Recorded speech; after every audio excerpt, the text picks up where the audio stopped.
Ricu di Amplas, PT Modern Multiguna diduga mengirimkan preman mengintimidasi para pedagang.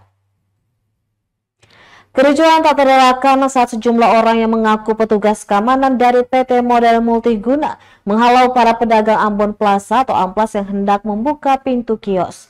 Kejadian itu terjadi sekitar pukul 8.30 waktu Indonesia Timur, Sabtu 13 Juli 2024 di lantai 2 pusat perbelanjaan tertua di kota Ambon itu. Dari rekaman kamera pengawas, awalnya seorang pedagang tengah memotong penyangga gembok menggunakan mesin gurinda. Tidak berapa lama datang sejumlah orang berpakaian biasa menghalau pedagang. Keributan pun tak terhindarkan, adu mulut hingga saling dorong terjadi antara kedua belah pihak. Kejadian itu membuat heboh hingga menjadi tontonan. Tidak sedikit yang mengabadikan kejadian itu menggunakan kamera smartphone. Kepala Tribunambon.com, Ketua Perkumpulan Penghuni Pusat Perbelanjaan Ambon Plaza atau P5P, Edison Wamloli, mengatakan pedagang dihadapkan dengan sekelompok orang sewaan yang diduga preman. Menurutnya itu merupakan cara PT MMG mengintimidasi para pedagang agar tidak membuka toko dan berjualan seperti biasa.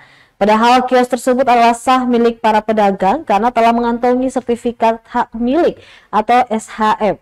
Sehingga tidak boleh ada yang membatasi ataupun melarang pedagang untuk berjualan.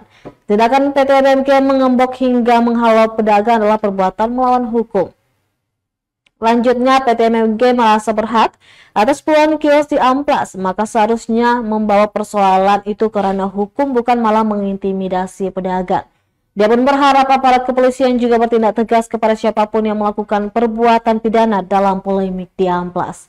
Sebelumnya dijelaskan oleh Ketua Tim Kuasa Hukum P5AP Sunardianto, pedagang mengantongi sertifikat hak milik, sementara hak guna bangunan telah berakhir sejak 6 Juli 2024.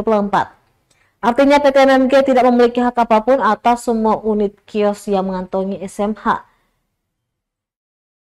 Tambahkan PT MMG harus mengetahui bahwa hak pengelolaan telah hapus setelah diterbitkannya SHM, sehingga tindakan penggembokan yang mereka lakukan sudah masuk dalam kategori penyerobotan, dan mereka melaporkan tindakan ini kepada pihak berwajib. Sementara itu, kuasa hukum PT MMG yang coba dikonfirmasi terkait kejadian tersebut belum menanggapi.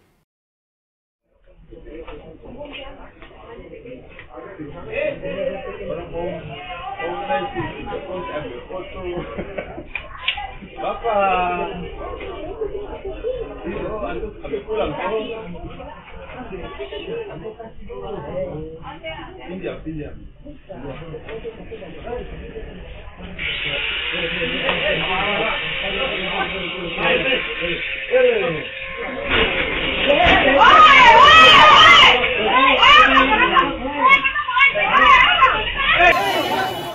Download Tribun X sekarang, menghadirkan lokal menjadi Indonesia.